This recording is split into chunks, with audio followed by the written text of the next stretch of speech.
সুপ্রিয় দর্শক মণ্ডলী, আসসালামু আলাইকুম। সবাইকে স্বাগত বাংলাদেশ টেলিভিশন চট্টগ্রামের নিয়মিত আয়োজন প্রবাস জীবন অনুষ্ঠানে। এই অনুষ্ঠানে আমরা প্রবাসীদের জীবন ও কর্ম নিয়ে আলোচনা করে থাকি। আজকের পর্বে আমাদের সাথে উপস্থিত আছেন বাংলাদেশ প্রেস ক্লাব সংযুক্ত আরব আমিরাতের আহ্বায়ক জনাব এস.এম. ফয়জুল্লাহ শহীদ। শহীদ ভাই, আপনাকে স্বাগত। আপনাকে ধন্যবাদ। আমরা একেবারে শুরুতেই জানতে চাইব, আপনি কিভাবে দেশ ছেড়ে প্রবাসী হয়েছেন? আমার প্রবাস জীবন অনেকটা দিন পার হয়ে গেছে, সেটা 20 বছরের উপরে হয়ে গেছে অলমোস্ট। আমি সংযুক্ত আরব আমিরাতে বসবাস করি বর্তমানে অ্যাজ এ রেসিডেন্স হিসেবে। আমার যাওয়াটা আসলে ওই সময় সাধারণত আমাদের হয় কি, ফ্যামিলি ক্রাইসিস থাকে বা তাড়না থাকে যে জীবন মান বা ফ্যামিলিকে কীভাবে আমরা ভালো রাখতে পারি, সে তাড়না থেকে যাওয়ার পরের সেটা সবার জন্য সমান হয় না বটে। কারণ ওই সময় ওখানে আমার যাওয়া হয়েছিল, একটা ব্যবসা ছিল আমার, যেটা হচ্ছে বোরকা বা আবায়া বলে ওখানকার ভাষায়। সে বোরকার যে একটা ফ্যাক্টরি টাইপের, ওই ফ্যাক্টরিতে আমার হচ্ছে অ্যাজ এ ম্যানেজার হিসেবে আমার গমন করা। তো সেখান থেকেই পথ চলা শুরু। প্রবাস জীবনের শুরুতে চ্যালেঞ্জ কী ছিল? চ্যালেঞ্জ মোড়াতে আগে যদি বলতে হয় তাহলে ভাষাগত একটা সমস্যা, ওইটা খুব একটা বেশি ফেস করতে হয়নি। কারণ আমাদের বসবাসটা ছিল অনেকটা বাংলাদেশে অধ্যুষিত এলাকায়, বা যেখানে আমাদের বাংলাদেশি ভাইরা বেশি ছিলেন বা আমাদের কমিউনিটির মানুষ বেশি ছিলেন। আর আমাদের কমিউনিকেশন সেটা ওখানকার লোকাল মানুষদের সাথে ওই সময়কার সময় খুব কম ছিল। হ্যাঁ, অন্যান্য দেশে যেমন ধরুন আশেপাশের দেশে পাকিস্তান, ইন্ডিয়া বা শ্রীলঙ্কা, এইসব মানুষের সাথে ভাষাগত একটা সমস্যা প্রথম দিক থেকে ছিল, বাট ধীরে ধীরে মানুষ অভ্যস্ত হয়েই পড়ে। মানুষ শিখতে চায় বেশি। সে শিখা থেকে আলহামদুলিল্লাহ এখন এই অবস্থায়। যে চ্যালেঞ্জগুলো ছিল এগুলো আপনি কীভাবে উতরে উঠলেন? কারো সহযোগিতা ছিল? প্রথমত মানুষের নিজের উদ্যমতা থাকতে হয়, সেটা তো ডেফিনেটলি ছিল। হ্যাঁ, সহযোগিতা ছাড়া মানুষ তো সামনে এগোতে পারে না, তো ডেফিনেটলি ছিল। এখন আপনি কী অবস্থায় আছেন ওখানে? আলহামদুলিল্লাহ, এখন আমি একজন বিজনেস কনসালট্যান্ট এবং একজন ব্যবসা নিয়ে মানুষকে পরামর্শ দিয়ে থাকি। আমার একটা বিজনেস কনসালটেন্সি ফার্ম আছে যার নাম এলিজেন্স সার্ভিসেস। এটা অনেক বছর যাবৎ, 2007 সাল থেকে ওইটা প্রতিষ্ঠিত, যদিও আমি 2005 সালের দিকে আমি বিদেশ গমন করি। তো আবার পাশাপাশি টাইপিংয়ের দোকান বলে এটাকে, টাইপিং শপ বলে, যেখানে আমাদের ভিসা টাইপিং করা হয়, ভিসা প্রসেসিংয়ের অন্যান্য ডকুমেন্টেশনগুলোকে আমরা হচ্ছে রেডি করে দিয়ে মানুষকে সার্ভ করি বা মানুষকে সেবা দিয়ে থাকি। হ্যাঁ, তো যে ডকুমেন্টের যেসব বিষয়গুলো এগুলো অনেক আগে থেকে 2007 সাল থেকে আমি হচ্ছে সেই সেবা দিয়ে আসছি। বর্তমান পজিশনটা আমার এই অবস্থায় যে আমি কনসালটেন্সি ফার্মের মতো আমার একটা ফার্ম আলহামদুলিল্লাহ গড়ে তুলতে পারছি। সেই ফার্মে আলহামদুলিল্লাহ আমি যারা ওখানে বিজনেস সেট আপ করতে চায়, ভালো মানের ব্যবসা প্রতিষ্ঠিত করতে চায়, নিজেরা প্রতিষ্ঠিত হইতে চায়, তাদেরকে আমি সুন্দর পরামর্শ, গাইডলাইন, পাশাপাশি সবচেয়ে সহজ পদ্ধতিতে সহজভাবে কিভাবে তাদের বিনিয়োগ ওখানে করা যেতে পারে সেইভাবে আমি গাইডলাইন দিয়ে থাকি। আমরা ওভাবে সাহায্য করে থাকি, ওভাবে মানুষকে প্রতিষ্ঠিত করে থাকি। আলহামদুলিল্লাহ অনেক প্রতিষ্ঠিত মানুষ আমাদের হাত দিয়ে ওই প্রবাস জীবনে প্রতিষ্ঠিত হয়েছে। আমাদের সংখ্যাটা কি পরিমাণ হবে আপনার কনসালটেন্সি ফার্ম থেকে যে যারা পরামর্শ নিয়েছে, সহযোগিতা নিয়েছে, এই সংখ্যাটা কেমন? আমার মূলত ক্লায়েন্টের লিস্ট যদি দেখেন, সেই হিসেবে আমার ম্যাক্সিমাম ক্লায়েন্ট ছিল হচ্ছে ইউরোপিয়ান বা পশ্চিমা যাদেরকে আমরা বলি, আমাদের হচ্ছে ওই কন্টিনেন্টের। পাশাপাশি আমাদের ইন্ডিয়া, পাকিস্তান, অন্যান্য দেশেরও ছিল। আমাদের বাংলাদেশে খুব কমই আমাদের সাথে, কারণ আমাদের কনসালটেন্সিটা এমন যে আমাদের ফুল সেট আপটাই হচ্ছে আমরা ডিল করি, ফুল সেট আপটা আমরা করে থাকি। কনসালটেন্সি জিনিসটা আমাদের বাংলাদেশি দুইটা আমি স্তর বলবো, একটা এলিট স্তর আর একটা হচ্ছে আমাদের মধ্য সারির স্তর। যারা এলিট তারা হচ্ছে আমাদের সাথে যোগাযোগ করেন অ্যাজ এ কনসালটেন্সি ফার্ম হিসেবে, কারণ ওনারা হচ্ছে অনেকটা রিসার্চের মতো করে তথ্য নেওয়ার চেষ্টা করেন, বা যারা ওই বিষয় নিয়ে অভিজ্ঞ, প্রাজ্ঞ এবং দক্ষ তাদেরকে নিয়োগ করার চেষ্টা করেন। তো এলিটরা আমাদের সাথে যোগাযোগটা বেশি করেন। মধ্যম সারির যারা, তারা হচ্ছেন আমাদের টাইপিং শপে আসেন ম্যাক্সিমাম, কারণ ওনারা মনে করেন হচ্ছে লো কস্ট, খুব সহজে কাজ হয়ে যাওয়া, বা আর আমাদের নিম্ন স্তরের যে কিছু মানুষেরা আছেন, আমাদের ভাইরা আছেন, তারা সাধারণত চিন্তা করেন যে আমি কিভাবে তাড়াতাড়ি অল্প টাকার মধ্যে আমার কাজটা হয়ে যেতে পারে। ইউরোপে এই জাতীয় কনসালটেন্সি ফার্ম আছে, কেউ বিজনেস যদি করে, একটা স্টার্টআপ যদি সে রান করতে চায়, যারা অভিজ্ঞ আছে, এক্সপিরিয়েন্সড আছে, ওদের থেকে তারা পরামর্শ নেয়। এটা ওয়ার্ল্ড ওয়াইড আছে। নিজের যে দক্ষতা আছে সেটা কিভাবে আরও এফিসিয়েন্সি বাড়ানো যায়, তার দক্ষতা অনুযায়ী সে আর্ন করতে পারে, এই সিস্টেমটা আছে। তো এটাকে যারা আমাদের দেশ থেকে যায়, তারাও যদি ওই কনসালটেশনের যদি সহযোগিতা নেই, কনসালটেন্সি ফার্মের সহযোগিতা নেই, তাদের ইনকাম তো আরও বাড়ার কথা। এটা কনসালটেন্সির যে সুবিধাটা কি আমি একটু করে আপনাকে যদি বলি, কনসালটেন্সির সুবিধা হচ্ছে যারা কনসালটেন্ট, যেমন ধরুন আমাদের ফার্মটার কথা আমরা বলি, আমাদের কাছে রিচ করে কারা, যারা হচ্ছেন ইউরোপিয়ান যারা আছেন, ওনারা মূলত 3টা বিষয়কে সামনে রেখে আমাদের সাথে কন্ট্যাক্ট করেন। প্রথমত হচ্ছেন ওনারা টাইম কনজিউমার, অর্থাৎ ওনারা হচ্ছে সময় বাঁচানোর চেষ্টা করেন, কারণ ওনারা মনে করেন টাইম ইজ মানি। ওনারা যে সময়টা ডকুমেন্টেশনের পিছনে খরচ করবেন কিংবা ব্যবসাটা সেট আপ করার পিছনে, ওইখানে অনেক লেন্দি ব্যাপার স্যাপার থাকতে পারে। অনেক সময় আমাদের ওখানকার রুলটাকে জানে, মধ্যপ্রাচ্যের একটা সমস্যা বলবো না, এটা ওই জায়গার রুলসগুলা ওই জায়গার যে কোনো সময় পরিবর্তন হইতে পারে।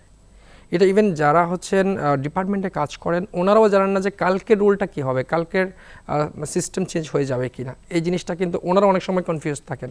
আজকে এক সিস্টেম চলতেছে, যে আজকে হচ্ছে এমআরএস-আইডিতে টাইপিং হচ্ছে, তো ওখানে একটা অপশন আছে হচ্ছে আপনার এইজের এক বিষয় আছে, বা কালকে দেখা গেছে ওখানে আরেকটা হচ্ছে মানে বিষয় অ্যাড করা হয়েছে। তো এটা আগে থেকে পূর্ব থেকে না সবাই জানে না, এটা ইনফর্ম থাকে না। যখন সামনে সমস্যাটা আসে বা ইনক্লুশনটা আসে, তখন ওরা বুঝতে পারে, জানতে পারে যে আজকে থেকে এই সিস্টেম চালু। তো করতে করতে মানুষ ওইটা অভ্যস্ত হয়ে পড়ে। এটা টাইপিস্টদের ক্ষেত্রে এটা হয়। তো কালকে কি হবে, কালকের পরিবর্তন কি আসবে না আসবে, মূলত অনেকে ধারণার বাইরে রাখে। তো এখান থেকে বোঝা যায় যারা অভিজ্ঞ তাদের শরণাপন্ন হওয়াটাই সবচেয়ে বেস্ট। তো ওই টাইমিংটা এবং যে টেনশনটা, ওইটা মুক্ত থাকার জন্য ওনারা হচ্ছেন কনসালটেন্সিদের শরণাপন্ন হন। সেকেন্ডত ওনারা জানেন যে যারা কনসালটেন্সি, তারা হচ্ছে একদম প্রপার ওয়েতে হচ্ছে আপনাকে অ্যাপ্রোচ করবেন। যেমন ধরুন আমাদের কাছে যখন আসেন, আমরা ফার্স্ট ও লাস্ট ওনাকে একটা ধারণা দিয়ে থাকি যে আপনার প্রথমত চাওয়া পাওয়া কী করতে চান, কিভাবে করতে চান, আপনার ইনভেস্টমেন্ট কী ধরনের লাগতে পারে, এ টু জেড ওনার থেকে আমরা হচ্ছে জানি, বুঝি। একজন ডাক্তার যেমন একজন রোগীকে প্রথমত তার রোগ সম্পর্কে প্রশ্ন করে, জানে, বুঝে, পরীক্ষা নিরীক্ষা করে, আমরা সেম ডাক্তারের মতো সেকেন্ডলি আমরা ওটার সলিউশন বের করে ওটার আমরা সমাধানটা দিই। আপনি ওখানে কমিউনিটিতেও আপনার কিছু কন্ট্রিবিউশন আছে। ধরেন কোনো প্রবাসী যদি বিপদ আপদে পড়ে, তারা কোন ধরনের ক্রাইসিস ফেস করে, আপনারা কোন ধরনের সহযোগিতা করেন? বাংলাদেশ প্রবাস ক্লাব মূলত কি করে, বাংলাদেশ প্রবাস ক্লাব মূলত মানবিক কাজগুলাই করে। তার মধ্যে সবচেয়ে বড় মানবিক কাজ হচ্ছে আমাদের দেশের মানুষরা না ওখানে অনেক প্যারেশানের মধ্যে থাকে, টেনশনের মধ্যে থাকে, অনেক মানে বুঝেনি সাধারণত, অনেক ফ্যামিলি ছেড়ে চলে যায়, দেশ ছেড়ে চলে যায়, স্বাভাবিক একদম, আর স্ট্রেস নিয়ে নেয় বেশি। হ্যাঁ, তো ওনারা অনেক দেখা গেল হচ্ছে একটা পরিসংখ্যানে দেখা গেল বিগত কয়েক বছরে আমাদের স্ট্রোকের রোগী পাওয়া গেছে অনেক বেশি আমাদের প্রবাসীদের মধ্যে। আবার স্ট্রোকজনিত কারণে আমার মৃত্যুর হারও অনেক বেশি হারে পাওয়া গেছে। তো আমাদের এই সমস্ত যারা মৃত ভাইদের লাশ, এখানে ডকুমেন্টেশন একটা ব্যাপার আছে, অনেক প্রসেসিংয়ের ব্যাপার আছে, আর অনেকে জানেনই না কিভাবে এটার সমাধান করতে হয়, কিভাবে প্রসেসিং করতে হয়, কিভাবে দেশে পাঠানোর ব্যবস্থা করতে হয়। সেক্ষেত্রে আমরা যথেষ্ট হেল্প করি এবং আর্থিকভাবে অনেক সময় অনেকের থেকে সাহায্য নেওয়ার মাধ্যমে আমরা হচ্ছে আমাদের সংগঠন থেকে লাশ দেশে পাঠানোর ব্যবস্থা করেছি এবং করি আলহামদুলিল্লাহ। তো প্রথমত লাশ পাঠানোর বিষয়। সেকেন্ড, তো আমরা পরামর্শ দিয়ে হচ্ছে যারা বেকার আছেন ওখানে, ওনাদের বেকারত্ব কিভাবে গোছানো যায়। ওখানে বেকার কেন, এখান থেকে জব নিয়ে যায় না? এক্স্যাক্টলি রাইট পয়েন্টে আপনি করছেন। সো এই বেকারত্ব কেন? দুই কারণে আমি বলতে পারি বেকারত্বটা ওখানে বাড়ে। প্রথমত এখান থেকে যারা যায়, অনেকে যারা ম্যাক্সিমাম বর্তমান সময় দেখা যায় দালালের কপ্পরে যায়, বা ভিসা ব্যবসায়ী যাদেরকে বলবো আমি, ভিসা ব্যবসায়ীদের কপ্পরে পড়ে যায়। তো বলে এক এক কাজের জন্য নিয়ে যায়, বাট ওখানে গিয়ে দেখে ওই কাজ ওরা দেয় না, বা লুকিয়ে থাকে, বা লেনদি করে, বা টাকা মেরে দিয়ে পালিয়ে যায়, হ্যাঁ, হারিয়ে যায়। তো এখন বেচারা বাকি যারা এখান থেকে গেলেন, ওনারা ওখানে কি করবেন? ওনারা ওখানে হচ্ছে বেকার হয়ে পড়ে। দ্বিতীয় হচ্ছে সমস্যা, এখান থেকে দক্ষ হয়ে যান না। তো ওই অদক্ষ হয়ে যাওয়ার পিছনে ওখানে গিয়ে কি করবেন খুঁজে পান না। কারণ যদি দক্ষতা থাকে, আমি সেই দক্ষতা নিয়ে তো আমি ওখানে কাজ করব, হ্যাঁ, বা কাজ খুঁজে নিব। যেহেতু এখান থেকে দক্ষ হয়ে যান না, ভাষাগত বলেন আর কোন একটা বিষয়ের উপরে আপনার দক্ষতা অর্জন করা বলেন, কোনোটাই এখান থেকে সেরে যান না, কমপ্লিট করে যান না। এটাই সবচেয়ে বড় সমস্যা। তৃতীয় একটা সমস্যা আপনি বলতে পারেন যে অনেকের মধ্যে একটু কিছুটা লুপ কাজ করে, যে একটা প্রতিষ্ঠান তিনি আছেন, উনি কাজ করতেছেন, বাট উনি মনে করতেছেন যে এই প্রতিষ্ঠানে আমি হচ্ছে স্যালারি বলেন, ইনকামটা বলেন, আমার পোষাচ্ছে না বা হচ্ছে না। ওনার অতি মাত্রায় হচ্ছে চাওয়ার একটা বিষয়, অধৈর্য বা লাইফস্টাইল, অল্প সময়ে তাড়াতাড়ি ওই যে আঙ্গুল ফুলে কলা গাছ হওয়ার একটা স্বপ্ন, এই জাতীয় কিছু মানুষের মধ্যে কাজ করে। এইসব বিষয়ে হচ্ছে মানুষের বেকারত্ব বাড়ে। বাট আমার একটা রিকোয়েস্ট থাকবে আমাদের সরকারের মহোদয়ের প্রতি, বা আমাদের বিশেষ করে ওখানকার মিশনগুলোর প্রতি, যে ওখানে যদি এমন সিস্টেম করা যায় যে একটা দক্ষ জনশক্তি ওখানে যারা আছেন ওনাদেরকে, বা যারা বেকারত্বের দিকে যাচ্ছেন, তো ওখানে যাতে একটা ট্রেনিং সেন্টার বা ওনাদেরকে প্রশিক্ষণ দেওয়ার একটা সুব্যবস্থা করা যায় ওই দেশে, তাহলে হবে কি, ওখানকার যারা ওখানে অবস্থান করছেন ওনাদেরকে দক্ষ করতে পারলে আমরা এটা বেশি উপকারী হবে। দেশে থেকে যারা যাচ্ছেন তাদের চাইতে ওখানে যারা আছেন তারা অন্তপক্ষে আরও নিজেকে অলরেডি মানিয়ে নিয়েছেন, হ্যাঁ। তো ওনাদেরকে যদি আমরা আরও বেশি দক্ষ করতে পারি, ওনাদের পিছনে আমাদের যদি এফোর্টটা দিতে পারি, তাহলে আরও বেশি মনে হয়। সরকার তো দক্ষ জনশক্তি রপ্তানির জন্য এখানে প্রত্যেকটা জেলা এবং এখন উপজেলা পর্যায়েও ব্যবস্থা নিচ্ছে। আমাদের এখানে 2টা টিটিসি আছে, বিভিন্ন কোর্স আছে, সচেতনতার জন্য আপনার একেবারে গ্রাম পর্যায়ে ওয়ার্ড ভিত্তিক কর্মসূচি আছে। সরকারের দক্ষ ম্যান পাওয়ার বিক্রির জন্য সরকারের আমি বলবো কোনো কম নেই প্রয়াস, একেবারে যথেষ্ট প্রয়াস আছে, যেখানে একদম জেলা প্রশাসকের অধীনে এগুলো মনিটরিং হয়, উপজেলা পর্যায়ে মনিটরিং হয়, ইউনিয়ন পর্যায়ে মনিটরিং হয়। তারপরও অদক্ষ লোকজন ওখানে কিভাবে যায়? আপনি পরিসংখ্যানে দেখবেন এখানকার যারা দক্ষ, কতটুকু দক্ষ হয়ে নিজেকে ওখানে পার করছেন, নাম্বার 1। নাম্বার 2, ওখানে যারা যাচ্ছেন তারা কি সে দক্ষ লোকরাই যাচ্ছেন বা যেতে পারছেন, নাকি অন্যরাও চলে যাচ্ছেন নানান অ্যাঙ্গেলে, নানান মানুষের ইয়ে পড়ে। অনেকে, হ্যাঁ, আত্মীয় স্বজন বা যারা হচ্ছে প্রতিষ্ঠিত তাদের মাধ্যমে গেলে তারা হচ্ছে অনেকটা আত্মীয়রাই সাহায্য করে যে কীভাবে দক্ষ হতে হয় বা কীভাবে প্রতিষ্ঠিত হইতে হয়। বাট যারা যাচ্ছেন অধিকাংশ দেখা যাচ্ছে অদক্ষরায় চলে যাচ্ছেন, অন্যদের প্রলোভনে পড়ে চলে যাচ্ছেন। আর যারা দক্ষ হচ্ছেন তারা ওখানে গিয়ে যে কাজে দক্ষতা অর্জন করেছেন সেই কাজে ওখানে যাচ্ছেন না, বা গেলেও সে কাজ করছেন না। এসব বিষয়ের কারণে এসব সমস্যার সম্মুখীন হচ্ছেন। অদক্ষ শ্রমিক রপ্তানি কীভাবে বন্ধ করা যায়? এখানে আমাদের যেটা জবাবদিহিতা, তারপর হচ্ছে যেটা হচ্ছে এখানে ওদের উপরে যে নজরদারি যেটাকে বলা হয়, ওটাকে বৃদ্ধি করতে হবে, সচেতনতা বাড়াতে হবে। আর এর জন্য কিছুটা ওখানকার কঠোর একটা পদক্ষেপ নিতে হবে, কমিউনিটিকে সাথে নিয়ে, সাংবাদিক মহল বলেন, কমিউনিটি মহল বলেন, আরও অন্যান্য যারা সম্পৃক্ত ডিপার্টমেন্ট বলেন, কিংবা ওখানকার ইয়ার সাথে একটা লিয়াজও করে প্রশাসনের সাথে। এবং সবচেয়ে বড় হচ্ছে সচেতনতা না থাকলে, না বাড়ালে, মানুষকে যদি সচেতন করতে না পারেন, আমাদের মাইন্ডসেট চেঞ্জ করতে হবে, এক কথায় শেষ। আমাদের বাংলাদেশি যারা আছেন তাদের মধ্যে না আমি কয়েকটা বিষয় লক্ষ্য করি। প্রথমত ওনাদের মধ্যে খুব তাড়াতাড়ি অধৈর্য বিষয়গুলো কাজ করে বেশি, ধৈর্য অনেকটাই কম। খুব তাড়াতাড়ি দক্ষ শ্রমিকটা না অদক্ষরা, কারণ যে দক্ষতা নিয়ে যায় সে জানে সে কত ইনকাম করবে, তার কাজের ভ্যালুটা সে জানে। দেখেন, দক্ষতা আমাদের এটা পরিমাপ হবে কিভাবে, আমরা অন্যদের সাথে যখন কম্পিট করব, হ্যাঁ, তো আমরা অন্যদের সাথে কম্পিট করার অবস্থানে আছে কি না সেটা যখন প্র্যাকটিক্যালি ওখানে ইয়া করা যায় তখন বোঝা যায়। অন্য দেশেও তো দক্ষ মানুষ আছে, তাই না? আমাদের কম্পিটিশনটা ওখানে হয় মূলত।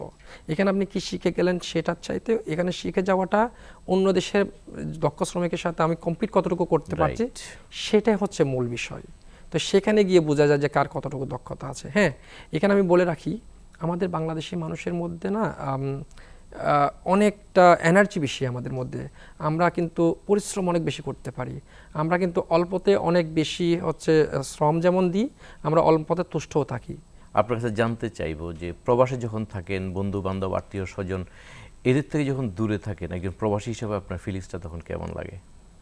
আমাদের প্রবাসীরা নিজের দুঃখ কাকে বোঝাবে, কেউ শোনার নেই সত্যি কথা বলতে। আমি একজন মায়ের দুঃখ আপনাকে একটু শেয়ার করতে পারি।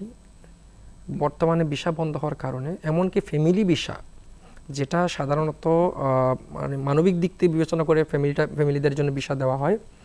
আর আরেকটু মজার কথা হচ্ছে যারা গোল্ডেন ভিসা হোল্ডার, ওখানকার 10 বছরের 5 বছরের যারা গোল্ডেন ভিসা হোল্ডার এবং স্কিল্ড যারা, ধরুন হচ্ছে ডক্টর, ইঞ্জিনিয়ার, ওনাদের চেয়ে তো উচ্চতর ডিগ্রিধারী কেউ নেই। আমি কিছুদিন আগে আমাদের প্রেস ক্লাবের ইয়া থেকে আমাদের আমাদের বাংলাদেশের দূতাবাসে আমাদের একটা প্রোগ্রাম ছিল ডক্টরস, নার্স এবং হচ্ছেন ওই লেভেলের মানুষগুলোর সাথে। আমাদের ধন্যবাদ দিতে হয় আমাদের অ্যাম্বাসেডর মহোদয়কে, আমাদের কনসাল জেনারেলকে এবং পাশাপাশি আমাদের সাংবাদিক বন্ধুদেরকে। তো ওনাদের অক্লান্ত পরিশ্রমে ওই প্রোগ্রামটা হচ্ছে আমরা করেছিলাম।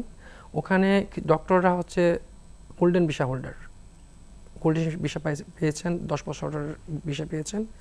সাধারণত অন্য দেশের যারা গোল্ডেন ভিসা হোল্ডার তারা হচ্ছেন গোল্ডেন ভিসা পাওয়ার পাশাপাশি এটা O2 ফ্যামিলি ভিসাগুলো হয়ে যায়। কিন্তু আমাদের ডক্টররা ওই সময় অনেকটা দুঃখ কীভাবে বলবে, কান্না জড়িত কণ্ঠে বলতেছেন যে আমরা আমাদের ফ্যামিলিকে ভিসা দিয়ে আনতে পারতেছি না, আমাদের ফ্যামিলি ভিসা হচ্ছে না।